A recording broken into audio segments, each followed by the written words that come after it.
Hi my dear friends. So இன்னைக்கு வந்து பாத்தீங்கன்னா நம்ம DIY sambrani dhoop தான் வந்து பண்ண போறோம். So first இதுக்கு தேவையான things என்னன்னு பார்த்திடலாம்.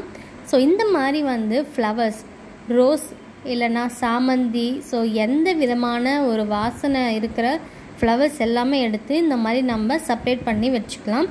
So இதோட என்னென்ன ஆட் பண்ணனும்னு பாத்தீங்கன்னா இந்த மாதிரி பிரியாணி இலை ஓகேங்களா. So இது எல்லாமே வந்து நம்ம 1 வீக்குக்கு அப்படி இல்லைனா ஒரு 4-5 டேஸ்க்கு சன்லைட்டில் வச்சு ஸோ நல்லா ட்ரை ஆகிற வரைக்கும் இந்த மாதிரி காய வைக்கணும். ஸோ காய வச்சுட்டு நம்மளுக்கு ஒரு சில பொருள்லாம் தேவைப்படுது.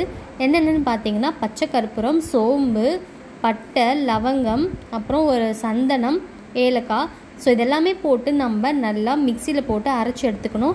ஸோ அரைச்சி எடுத்துகிட்டு இந்த மாதிரி வந்து ஃபில்ட்ரு பண்ணிவிடுங்க. ஸோ நம்மளுக்கு வந்து ஒரு பவுட்ரு மாதிரி கிடைக்கும். ஸோ அந்த பவுட்ரு யூஸ் பண்ணி தான் நம்ம வந்து சாம்பிராணி வந்து செய்ய போகிறோம் ஓகேங்களா. நான் வந்து 2ஆக செப்பரேட் பண்ணியிருக்கேன். ஸோ அந்த நார்மல் பவுடர் ப்ளஸ் அந்த வேஸ்ட்டாக இருந்துச்சுன்னா அதை நம்ம தூக்கி போடாமல் ஸோ அதையும் யூஸ் பண்ணி நம்ம வந்து சாம்பிராணியாக செய்யலான்னு. ஸோ இதில் வந்து கொஞ்சம் பச்சை கற்பூரம் ஆட் பண்ணியிருக்கேன்.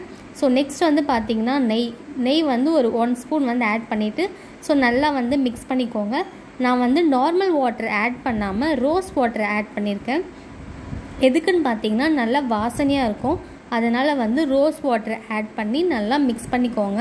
ஸோ இந்த பாதம் எப்படி இருக்கணும்னு பார்த்தீங்கன்னா நம்ம வந்து குழக்கட்டை பிடிச்சோன்னா நம்மளுக்கு ஒரு ஸ்டிப்பாக இருக்கும்ல, ஸோ அந்த மாதிரி வந்து இருக்கணும். ஸோ இந்த மாதிரி கோன் ஷேப் இருந்துச்சுன்னா இதில் ஃபிக்ஸ் பண்ணி நீங்கள் வந்து பண்ணிக்கலாம்.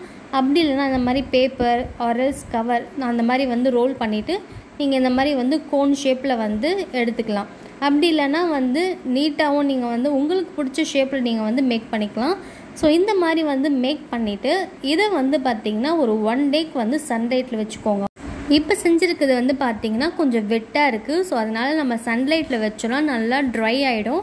ஸோ அப்புறம் நம்ம வந்து இதை யூஸ் பண்ணிக்கலாம். ஸோ இப்போ நான் இதை வந்து யூஸ் பண்ணி காமிக்கிறேன். ஸோ இது வந்து 1 டே நல்லா ட்ரை ஆகிடுச்சு. ஸோ மேலே வந்து கொஞ்சம் லைட்டாக கற்பூரம் வச்சு ஏற்றுனோன்னா ஸோ இது வந்து பார்த்திங்கன்னா ஷாப்பில் வாங்குற மாதிரி அந்த ஸ்மெல் வந்து வேறு லெவலில் இருக்குது. கண்டிப்பாக ட்ரை பண்ணுங்கள். இந்த வீடியோ பிடிச்சிருந்தா motucreations சப்ஸ்கிரைப் பண்ணுங்கள். தேங்க்யூ.